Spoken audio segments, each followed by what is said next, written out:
Hello again! If you're new here, I'm Salinda, and on my channel we talk all things fashion and personal style. And if you're returning then, welcome back, pal! What is the future of cottagecore? It's a question I found myself asking myself. But from what I've seen, it's not just me asking this question about what the future of cottagecore is, what's next for cottagecore. And as somebody who loves the cottagecore aesthetic and the cottagecore style, but is also somebody who likes experimenting with new styles and mixing my wardrobe up, I thought I would take this week to ponder this question, do a bit of reflection on the style and see why it might not be connecting with people in the same way that it used to. Talk about some already existing aesthetics that I think you could go into if you wanted to branch out a little bit, and also propose a few cottagecore sub-styles or a few inspiration points on how to develop your cottagecore style further. Let's get started. Lately, I found myself just getting a little bored with cottagecore. And I'm somebody who loves the aesthetic, well and truly have loved this style for a long time, will wear this style for years and years to come. But I'm a little tired of essentially repeating the same outfit over and over and over. I feel like my cottagecore wardrobe is pretty much just a dresser, a skirt, a bodice, and you're pretty much done. And for a aesthetic to have longevity, it needs to be able to evolve and change and have its own trends within trends and move about. And I feel, and maybe it's just from my perspective, but I feel like the cottagecore world hasn't had any major shifts just yet, if you know what I mean. But I'm really trying to push it forward a little bit in this video. Is this too lofty? I've been trying to think about the way to make this video of me playing around with all these like weird cottagecore sub-styles, but thought none of those are searchable videos or searchable terms, so stay with me, I beg you. One thing that I think is difficult with a fashion like cottagecore in branching out its style is because it is a style that references the past so much. It's very hard to push forward when you're doing so much reflecting backwards. That's not to say that when looking back, new trends don't emerge, because fashion has been repeating and cycling its trends and self for as long as fashion has been around. An existing style that I think illustrates the ability to change in a pretty rigid fashion structure really well is with EGL. This is a fashion style that does have a lot of rules, but trends and growth still emerge. There's a heavy historical influence for EGL fashion as well. Ever since I got into this style, I've seen this fashion grow and change while still staying true to the style. Now, cottagecore isn't that rigid, and I don't want it to be either, but it's for illustrative purposes.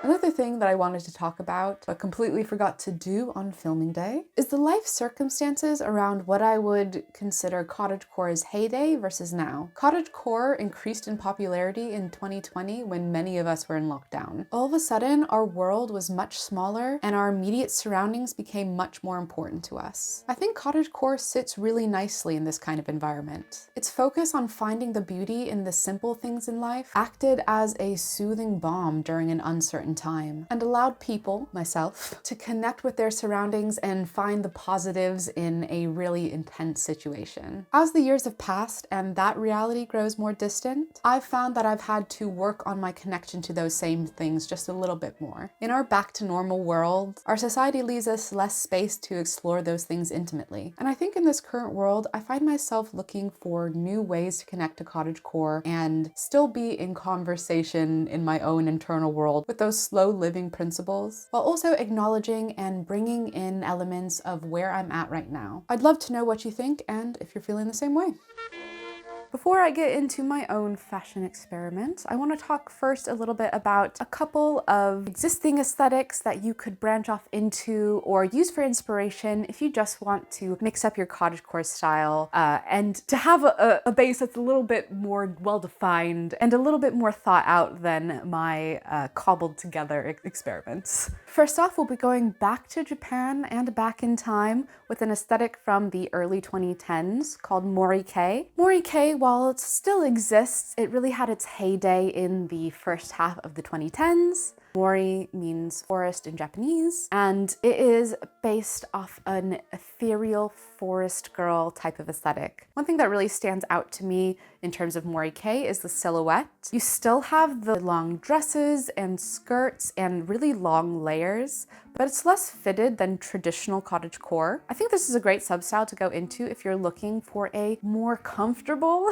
cottagecore. Obviously, comfort is person to person. Like, I find being cinched in really comfortable, but for some people, that is not the case. Another thing that really drew me to this style the first time around in the 2010s was it's such great layering inspiration as well. Part of Mori Girl aesthetic has these really long layers, and I just remember thinking there was so much stuff, but used in a really, really smart way. So it's almost like the relaxed, cool, older cottagecore aunt. That's the vibe I get. If you're looking for a more polished cottagecore, like you really like the put together look and maybe moved out of the cottage and into a townhouse, then I think the coquette style would be a great place to go for inspiration. You have additional elements of cuteness with a heavy emphasis on bows and poof, and I think it's minimal in its like accessories and silhouettes, but it's maximal in its impact, I would say. This aesthetic is all about appreciating and emphasizing vulnerability and softness, and although it's not my go-to aesthetic, like I wouldn't identify that I dress coquette, I still love looking at this style as a source of inspiration for my own pieces.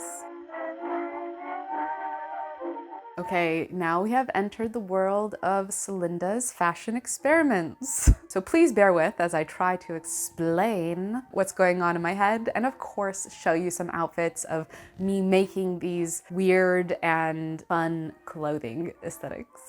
Cottagecore, as I said before, takes a lot of inspiration from the past. What we usually talk about when we're talking about the past is quite a far removed past. So I thought, how can I make a more recent history cottagecore type outfit? And if you've watched my last couple of videos, you know that I have been getting back into the cyberdog portion of my fashion life. And so I've really just been thinking about how can I combine like Y2K raver wear with like current tech wear trends and give them a cottagecore sheen. You see what I mean when I said this wasn't a searchable video? So thank you so much for watching, and if you are enjoying this weird fashion journey today, please share this video with somebody you think will enjoy it. Or share it with somebody to be like, did you see that crazy outfit? Ugh. Whatever. For this outfit, I had a lot of dreams and I'm not sure that it worked. I think it's as useful to show you my fashion experiments that didn't quite work out as it is the ones that did. For this outfit, I have one of my favorite cottagecore blouses, but I've pulled it back to give it more of a modern styling. I'm pairing that with these amazing cyberdog trousers. To blend the hard and the soft, I have this pink harness with little flowers all over it that, if it fit me properly, I think would look really good. But this is teeny tiny small, so it's safety pinned to my shirt at the moment. Maybe this outfit could work out if I got all the pieces situated properly, but for the moment it's a fun experiment which I'm excited to investigate further. This next category I am especially excited about, and it's sort of the image that got this video in motion for me and has got me sort of the image that I've been going to when thinking about how my cottagecore style is developing. And that is like cottagecore decay. It's like you went to a cottagecore picnic, but everything was left out like a bit too long. Like the hard cheese has been in the sun and it's kind of gotten a bit soft. Maybe there are some ants and bugs crawling on everything. Stay with me. It's like a birthday party in a liminal space. Cake is kind of melting and you can tell people had a good time and you want to be a part of that good time, but everything's kind of melty and off. You know what I mean? These are the inspirations I'm working from.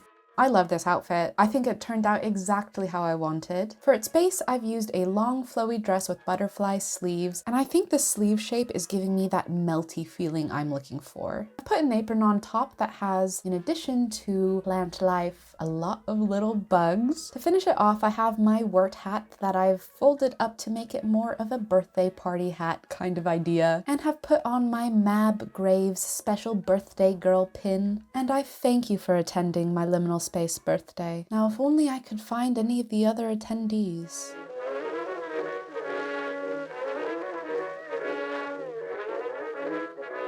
This next category feels very joyful for me, and that is cottage clown. Sorry, my O's are so weird these days. I'm gonna put the American back in it. Clown. Cottage clown. So this is a bit of a mix-up between clown, the clown aesthetic, and cottagecore. I know not everybody likes clowns, but I do. And I, in fact, used to work as a clown. I was a kids' party entertainer. But not only that, clown aesthetic has gotten its heyday in the last couple of years. People are bringing clowns back into the conversation in a positive way, So I thought I would use this clown style renaissance to mix it with cottagecore and see what I could make. For me, the inspirations for the clown part of this outfit are going to be a little more commedia dell'arte, partially because that's what I'm drawn to in clowning and sort of clown history. It has such a rich history of stock characters and sort of stock stories to take inspiration from. I think it's a perfect clown base to mix my style in with. I love this outfit too. This is why I like experimenting. For this outfit, I have one of my favorite 80s blouses, and I think the mixture of colors and shapes is really giving me that clown feeling. And I've used a black skirt to finish out the base. To give it more of that cottagecore shape, I've added one of my favorite bodices on top, but instead of using traditional ties along the side, I've added colorful ribbons instead to add some of that clown whimsy. To finish off this outfit, I've added some frilly cuffs, and for me, that really completes the commedia dell'arte cottagecore mashup.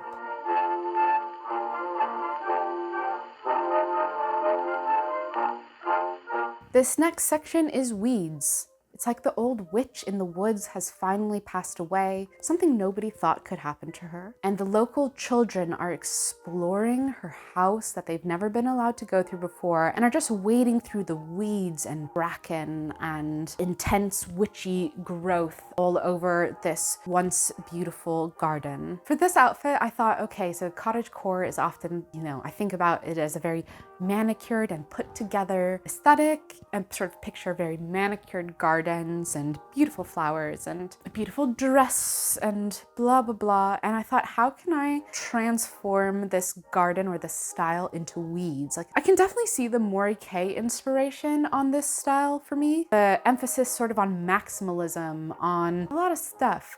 Like, you are a weed, weeds are growing upon you, the moss is crawling up. What happens when you let a garden go to weed and in fashion? How would you let a cottagecore outfit turn into weeds? Let's see.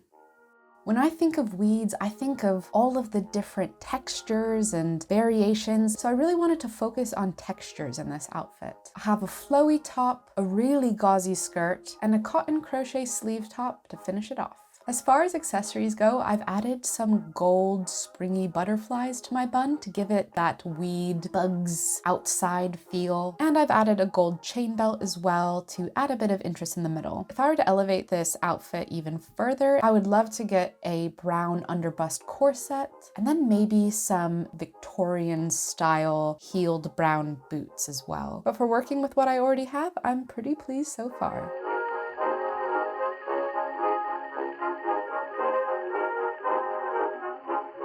I would love to know what you think the future of cottagecore fashion is. Do you think it's something new? Do you think it's more of the same? Do you think it's any of the crazy styles I showed you today?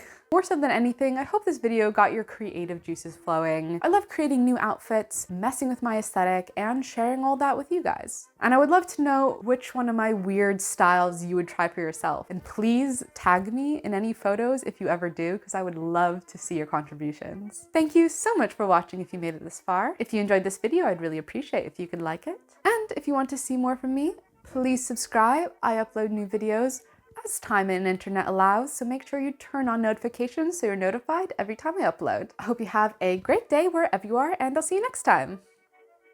Goodbye!